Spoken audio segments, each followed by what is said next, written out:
নমস্কার সবাইকে। আমি চন্দ্রিমা রায়। আজকে আপনাদের দেখাবো যে ওভারলেপ থেকে কিভাবে একটি পরিপূর্ণ সিভি তৈরি করা যায়।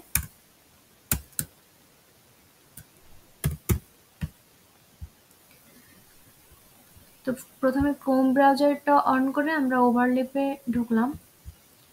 তো এখানে হচ্ছে প্রথম ক্ষেত্রে একটা অ্যাকাউন্ট লগ ইন করতে হবে। আমার অলরেডি একটা অ্যাকাউন্ট এখানে খোলা রয়েছে। তো অ্যাকাউন্ট লগ ইন করার পরে এরকম একটা ইন্টারফেস সামনে আসবে। এখন আমি টেমপ্লেটে চলে যাব। ওকে, তো এখানে বিভিন্ন রকমের টেমপ্লেট পাওয়া যাবে: journal, books, calendar, CV, resumes, formal letter ইত্যাদি ইত্যাদি। আজকে আমরা দেখব যে একটা সিভি এখান থেকে কিভাবে তৈরি করা যায়। আমার আগে থেকে একটা সিভি কমপ্লিট করা আছে, আমি সেটা দিয়ে দেখানোর চেষ্টা করছি। ওকে, তো এই যে এটা হচ্ছে আমার তৈরি করা একটা সিভি, আমি ওভারলিপ থেকে তৈরি করেছি। তো সিভিটা তৈরি করার জন্য প্রথমে আমি আমার একটা পিকচার এখানে অ্যাড করেছি, এই যে এখানে।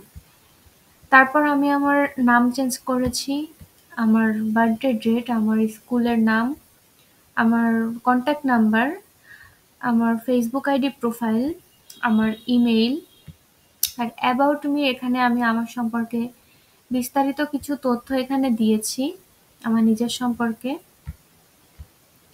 তারপর এখানে আছে স্কিল। স্কিলে আমি আমার সাধ্যমতো স্কিল এখানে অ্যাড করেছি।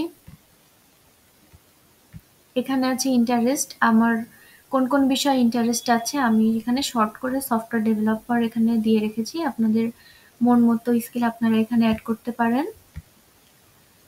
তারপর আছে একদম শেষে রিভিউ হিসাবে আমি আমার আরো কিছু ইনফরমেশন এখানে অ্যাড করেছি। তো এই তো এভাবে খুব সুন্দরভাবে ওভারলিপ থেকে খুব সহজে খুব সুন্দর একটা সিভি তৈরি করে ফেলা যাবে। খুবই সহজ। Thank you everyone.